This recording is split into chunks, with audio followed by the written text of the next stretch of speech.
Hello বন্ধুরা, তোমরা সবাই কেমন আছো? আশা করি সবাই ভালো আছো। আশা করি গল্পটি শুনলে তোমাদের হয়ে যাবে।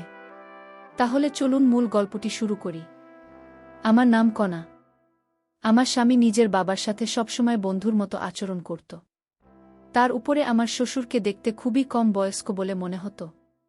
আমার স্বামী নিজের বাবার সাথে সমস্ত ধরনের কথা শেয়ার করত। আমার স্বামী আমার সমস্ত ছবি আমার শ্বশুরকে দিয়েছিলেন। আমার শ্বশুর খুবই অদ্ভুত টাইপের মানুষ। তিনি আমার সাথে বন্ধু হওয়ার চেষ্টা করতেন। আমি যখনই আমার স্বামীর কাছে শ্বশুরের ব্যাপারে নালিশ করতাম তখন ও আমাকে বকে দিত আর বলতো আমার বাবা খুবই ভালো মানুষ। আর এই ভাবনাটাই আমার স্বামী সবচেয়ে ভুল ছিল। এই ভাবনাটা একদিন আমার শ্বশুর আমার সাথে এমন কিছু করে যার ব্যাপারে শুনলে বন্ধুরা তোমাদের মাথাটা নষ্ট হয়ে যাবে। আমি একটা মিডল ক্লাস ফ্যামিলি মেয়ে। আমাদের ফ্যামিলির সবাই খুব সংস্কারী, তাই আমিও খুব সংস্কারী ছিলাম। আমি কখনো কোনো কারণে বাড়ি থেকে বের হতাম না। সবসময় আমি আমার পিতামাতার সাথে বাড়ি থেকে বাইরে বের হতাম। আমরা 4 বোন আর 2 ভাই ছিলাম।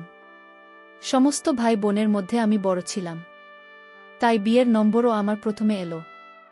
আমি খুব বেশি সুন্দরী হওয়ার কারণে যেখানে যেতাম সেখানেই কেউ আমাকে দেখলেই পছন্দ করেনি তো। কেননা আমি খুব সিম্পল ভাবে থাকতাম, কখনোই বেশি মেকআপ করতাম না। মেকআপ ছাড়াও আমাকে দেখতে খুব সুন্দর লাগত। লোকজন বলতো, যখন তোমার বিয়ে হবে আর তুমি পুরো মেকআপ করবে, তখন তুমি এক টুকরো চাঁদের থেকে কম লাগবে না। আমি সবসময় স্বাভাবিক ড্রেস পরে থাকতাম। বাড়ির লোকেরা কখনোই আমাদের মেয়েদের খুব বেশি স্বাধীনতা দেয়নি, আর না তো কখনো আমাদের ফ্যাশন ড্রেস পরতে দিত না। আমি সবসময় সাধারণভাবে থাকতাম। যদি কখনো কোথাও যেতাম সবসময় নিজের বাবার সাথে যেতাম। কিন্তু বাড়িতে একটা জিনিস খুব ভালো ছিল যে আমার বাবা আমার সমস্ত স্বপ্ন পূরণ করেছিল। আমাদের বলার আগেই সমস্ত জিনিস আমাদের ঘরে এসে যেত। আমি আমার এই ছোট আর সিম্পল লাইফে খুব খুশি ছিলাম। আমি কখনো কোনো ছেলের সাথে প্রেম করিনি, কেননা আমি এই টাইপের মেয়ে না। আমি সব সময় নিজের কাজ নিয়ে থাকতাম। এখন আমার বয়স 20 বছর হয়ে গেছে, আর আমার বাবা মা সিদ্ধান্ত নিলেন যে তাড়াতাড়ি করে আমার বিয়ে দিয়ে দেবেন। আমার বাবা মা আমার জন্য এমন একটা সম্বন্ধ দেখছিলেন যা আমাদের মতো সিম্পল হবে। তার সাথে সাথে আমাদের ফ্যামিলির সাথে মিলে আমার বাবা মায়ের কথা ছিল, ছেলের পড়াশোনা জানার সাথে সাথে দেখতে স্মার্ট হতে হবে। কেননা আমার বাবা মা চাইতেন না যে আমার বিয়ে এমন কোনো ছেলের সাথে হোক যে দেখতে ভালো নয়, তার না তো বেশি পড়াশোনা জানে। কেননা এর আগে আমার জন্য অনেক সম্বন্ধ এসেছিল, কিন্তু আমি পড়াশোনা করছিলাম বলে বাবা মা আমার বিয়ে দেননি। এখন যদি আমার বিয়ে কোনো যেমন তেমন ছেলের সাথে হয়, তাহলে লোকের নানান কথা শুনতে হবে। তারা বলতো যে মেয়ের জন্য যখন ভালো ভালো সম্বন্ধ এসেছিল তখন মেয়ের বিয়ে দিলে না, আর এখন যেমন তেমন ছেলের হাতে নিজের মেয়েকে তুলে দিলে। আমার জন্য এক সেরকমই ছেলের সময় এলো। ছেলে অনেক পড়াশোনা, হাই ক্লাস 5, ওদের নিজস্ব বিজনেস, আর ওদের অনেকগুলো বাড়িও ছিল, আর ওদের ফ্যামিলিতে শুধুমাত্র ওর বাবা ছাড়া আর কেউ নেই। এইসব বন্ধ এলে আমার বাবা মায়ের এসব বন্ধ খুব পছন্দ হয়, কেননা ছেলের ফ্যামিলিতে বেশি লোক নেই। আর এই সময়টা এত ভাল ছিল যে না করার কোনো কারণই ছিল না। আর ছিল যখন আমার ছবি দেখে তখন সে আমাকে পছন্দ করে। আমার বিয়ে পাকা হয়ে গেল, আর কিছুদিন পরেই বিয়ে হয়ে শ্বশুরবাড়িতে এসে গেলাম। শ্বশুরবাড়িতে কোনো মহিলা নেই, আর শুনেছিলাম যে আমার স্বামী তার বাবার সাথে খুব ফ্রেন্ডলি ছিল, আর দুজনে নিজেদের মধ্যে এমনভাবে থাকে যেন তারা দুজন বেস্ট ফ্রেন্ড। দুজনেই নিজেদের মধ্যে একে অপরের সমস্ত কথা শেয়ার করত। আমার শাশুড়ি অনেক বছর আগেই মারা গিয়েছেন, যদিও আমার শ্বশুরকে দেখতে খুবই স্মার্ট, আর তাকে দেখে মনে হতো না যে আমার স্বামী তার ছেলে, যেন মনে হতো আমার স্বামীর বড় দাদা।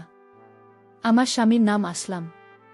তাকে আমার খুব পছন্দ হয়েছিল, কেননা সে নিজের বাবার মতো খুব স্মার্ট। আমার শ্বশুর সবসময় সেজেগুজে থাকতেন। তিনি ছেলের কারণে দ্বিতীয় বিয়ে করেননি, কারণ তিনি মনে করতেন তার দ্বিতীয় স্ত্রী তার ছেলেকে নিজের মায়ের মতো ভালোবাসা দিতে পারবে না। সেই কারণেই তিনি আর বিয়ে করেননি। আমার স্বামীর ব্যবহার খুব ভালো। সে বিদেশে থেকে পড়াশোনা করত। পড়াশোনা শেষ হওয়ার পরে সেখানে শহরে নিজের ব্যবসায় চালায়। যখন বিয়ে হয় আমি শ্বশুরবাড়িতে এলাম। তখন দেখলাম আমার শ্বশুর আমার সাথে খুব ইয়ার্কি ফাজলামি করেন। আমার শ্বশুর কাজের জন্য বেশিরভাগ সময় গ্রামেই থাকতেন। শুনেছি তার একটা বাংলো আছে। তার শ্বশুর সেই বাংলোতেই থাকতেন। এদিকে আমার স্বামী ঢাকা শহরের বাড়িতেই থাকত। যখন আমার শ্বশুরের মন হতো তখন এখানে এসে থাকতেন। আর যখন মন চাইত তখনই ঘর বাংলোতে থাকার জন্য চলে যেতেন। আমার স্বামী আমাকে নিয়ে খুব খুশি ছিল। সে বলতো, আমি জানতাম না যে এত সিম্পল আর সংস্কৃতি বা মেয়ে আমার জীবনে আসবে। সে তো বিশ্বাসই করতে পারত না যে আজকের যুগে এতটা সংস্কারী আর সিম্পল মেয়ে এখনও আছে, কেননা মডার্ন যুগ আর সব মেয়েরাই এই যুগে নিজেকে মডার্ন বানিয়ে রাখতে চায়। কিন্তু আমার স্বামী বলতো, তুমি যত সিম্পল থাকতো সুন্দর লাগে, তোমার সিম্পলই তোমার সৌন্দর্যের পরিচয়। আমার শ্বশুর আমাদের বিয়ে উপলক্ষে ঢাকায় এসেছিলেন। বিয়ের 7 দিন পরেই শ্বশুর আমার স্বামীর হাতে হানিমুনে যাওয়ার জন্য ইউরোপের টিকিট ধরিয়ে দিন। আমার স্বামী শ্বশুরের সারপ্রাইজ পেয়ে খুব খুশি হয়। এরপরে আমরা ফ্রান্সে হানিমুনে চলে এলাম।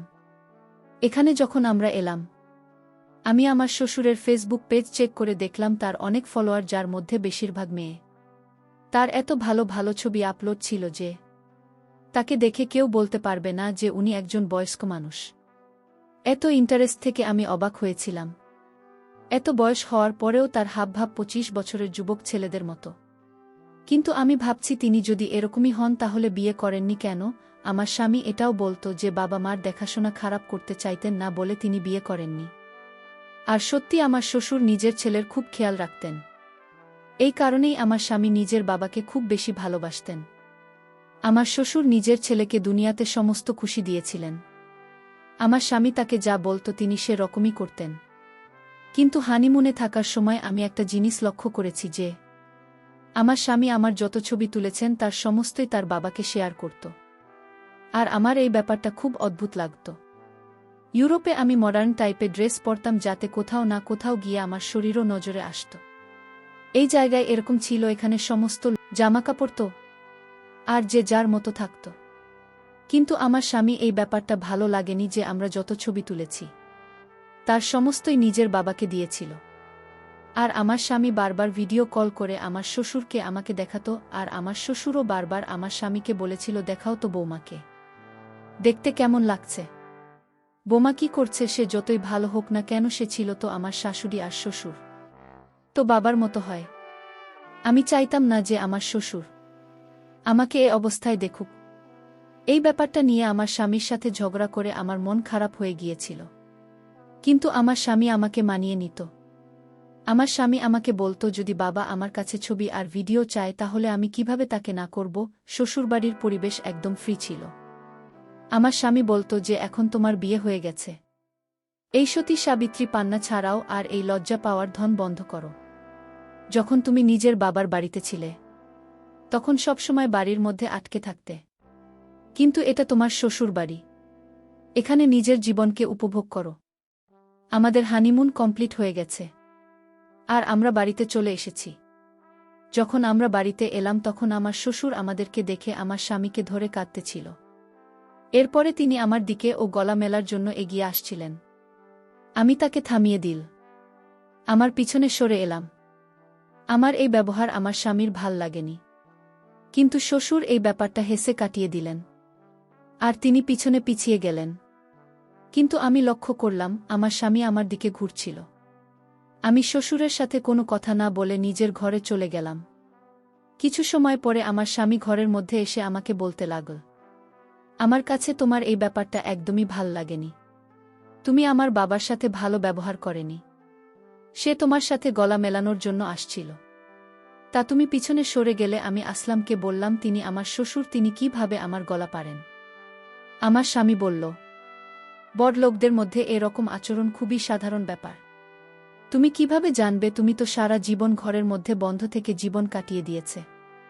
এমনিতে তো স্বামী আমাকে খুব ভালোবাসত, কিন্তু যখনই ওর বাবার কথা আসে তখনও সিরিয়াস হয়ে যেত।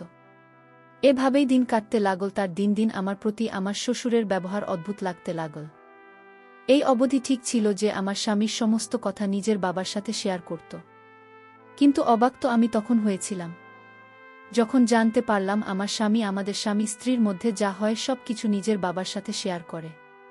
এটা হয়তো আমার স্বামীর জন্য কোনো বড় ব্যাপার ছিল না, কিন্তু আমার মনে এটা অনেক বড় ব্যাপার। আমি তো আমার মার সাথে এসব ব্যাপারে কখনো কোনো কথা বলতে পারব না। কেননা স্বামী স্ত্রীর মধ্যে হওয়া কথা কারো সাথে শেয়ার করা উচিত না। সমস্ত কথা ওর বাবাকে বলে দিত। আর এই ব্যাপারে আমার স্বামী নিজেই আমাকে বলতে থাকত। ও যখন আমাকে বলতো, আমি তোমার এই কথা বাবাকে বলেছি, তার বাবা তোমার কথা শুনে মজা পেয়েছে। আমি এই সব কথায় খুব রেগে যেতাম। আমার এই ব্যাপারটা একদমই ঠিক বলে মনে হতো না। এখন তো ধীরে ধীরে শ্বশুরের ব্যবহার আমার আরও বেশি অদ্ভুত মনে হতে লাগল। কেননা আমি শুনেছিলাম যে আমার শ্বশুর বেশিরভাগ সময়ে ঘর বাংলোতেই থাকতেন। কিন্তু যেদিন থেকে আমার বিয়ে হয়েছে সেদিন থেকেই তিনি বাড়িতেই থাকতে শুরু করেছেন। তিনি তো এখান থেকে যাওয়ার নাম অবধি করছেন না। আর সবসময় আমার দিকে তাকিয়ে থাকতেন। আমার সাথে খুব খারাপ খারাপ কথা বলতেন, যেটা শোনার সাথে সাথে আমি লজ্জায় পড়ে যেতাম। আমি যখন আমার স্বামীকে নিজের শ্বশুরের ব্যবহারের ব্যাপারে বলতাম, তখন ও বলতো, আমার বাবা মডার্নার বড় লোকদের সাথে চলাফেরা তার অভ্যাস। এরকম হয়ে গেছে। এটা তো তোমার কপাল ভালো যে আমার বাবা ও অন্যান্যদের মতো তোমার উপরে কোনো বিধিনিষেধ করেননি। তুমি এত ভাল শ্বশুর পেয়েছ, তাই তো তোমার এসব সহ্য হচ্ছে না। এই সব কারণে আমার স্বামী কখনোই আমার কথা বিশ্বাস করত না। আর সবসময় নিজের বাবার সামনে আমাকে ভুল প্রমাণ করতে থাকত। আমার সঙ্গে বারবার একটাই কথা বলতো, হাই স্ট্যাটাস এর লোকেরা এরকমই হয়, আমি তো মিডিল ক্লাস ফ্যামিলির মেয়ে ছিলাম, তাই আমাদের ব্যবহার তাদের সাথে হয়ে ওঠেনি। আমাদেরও বড় লোকদের সাথে উঠাপসা ছিল। কেননা আমাদের বেশিরভাগ আত্মীয় স্বজনের অনেক বড়লোক। মাঝে মাঝে আমার মনে হতো আমার স্বামী আমার সম্মানের কোনো পরোয়াই নেই তো। কেননা আমি শ্বশুরের খারাপ ব্যবহারের কারণে তার সাথে কথা বলা বন্ধ করে দিয়েছি। আমার স্বামী বলতো, আমার বাবার এই বাড়িতে থাকা অবস্থায় কখনো যেন এরকম মনে না হয় যে তুমি তার সাথে কথা বলছো না। যদি এরকম হয় তাহলে আমার থেকে খারাপ কিছু হবে না। আমি এখানে বিয়ে হয়ে আসার পরে খুব বড় সমস্যায় ফেঁসে গেছি। একদিকে শ্বশুরের ব্যবহার আমার পছন্দ হতো না, আর অন্যদিকে আমার স্বামী আমার কোনো কথাই বুঝতে চাইত না। প্রথম প্রথম আমার স্বামীর ব্যবহার আমার সাথে ভালোই ছিল, কিন্তু যখনই ওর বাবার কথা আসে তখন ও আমাকে খুব অপমান করত। একদিন তো আমরা একটা অনুষ্ঠানে গিয়েছিলাম, আর ওখানে তো আমার শ্বশুর সমস্ত সীমা পার করে দিয়েছিলেন। আমার শ্বশুর নিজের বন্ধুদের সঙ্গে আমার পরিচয় করালো। আমার শ্বশুরের বন্ধুরাও তার মতোই পুরো যুবক দেখতে। আমার শ্বশুর বারবার নিজের বন্ধুদের সাথে আমার পরিচয় করাতো। আমার এসব একদমই পছন্দ হচ্ছিল না। তাই আমি আমার স্বামীকে বললাম যে, দেখো, তোমার বাবা তার বন্ধুদেরকে বারবার আমাকে দেখাচ্ছেন, নিজের বোমাকে নিজের বন্ধুদের দেখাতে। আমার স্বামী বলল, শুরু হয়ে গেল। সে বলল, কনা প্লিজ, তুমি পুরনোদের চিন্তাধারা থেকে বের হব। আমরা প্রথমবার বিয়েতে এসেছি, কিন্তু কেউ তোমাকে চেনে না, আর তাই তো বাবা সবাইকে তোমাকে চিনিয়ে দিচ্ছেন। আমি আমার স্বামীকে যাই বলতাম না কেন, ওর কানে আমার কথা ঢুকত না। আমার এখন ভিতরে ভিতরে ভয় করতে শুরু করেছে। কেননা আমি বুঝতে পারছি যে আমার সামনে নিজের বাবাকে যতটা ভালো মনে করি, তিনি সেরকম একদমই না। তখনকার উদ্দেশ্য বদলে যায়, আমরা বুঝতেও পারি না। একদিন আমার স্বামী বলল, কাজের কারণে তাকে একদিনের জন্য শহরের বাইরে যেতে হবে। আমি আমার স্বামীকে বললাম, আমাকে তোমার সাথে নিয়ে চলো, আমি বাড়িতে একা থেকে কি করব। আমার স্বামী বলল, আমি লোকদের সাথে মিটিং করতে ব্যস্ত থাকব, তাই তোমাকে সময় দিতে পারব না। আমি বললাম, তাহলে তুমি আমাকে আমার বাবার বাড়িতে রেখে এসো। অনেক দিন হয়ে গেছে, আমি আমার বাবার বাড়িতে যাইনি। যখন তুমি ফিরে আসবে তখন আমাকে নিয়ে এসো। কিন্তু আমার স্বামী আমার এই কথাতে রাজি হল না।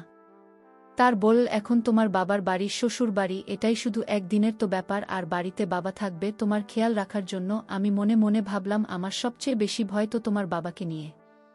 কেননা কখনো কখনো কথায় কথায় আমার শ্বশুর আমার সাথে সেলফি তুলতে চাইত। আমি আমার শ্বশুর খুব বেশি বিরক্ত ছিলাম।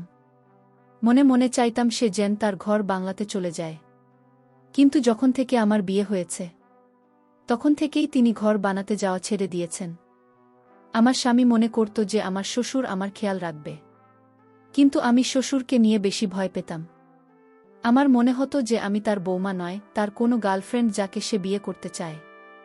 কিন্তু আমি পরিষ্কার শব্দে আমার স্বামীকে বলতে পারছিলাম না, কেননা আমি জানতাম যে আমার স্বামী আমার প্রতি বিরক্ত হয়ে যাবে। আর তাই আমার স্বামীকে এ ব্যাপারে কিছু বললাম না। স্বামী আমাকে রেখে শহরে চলে গেলেন।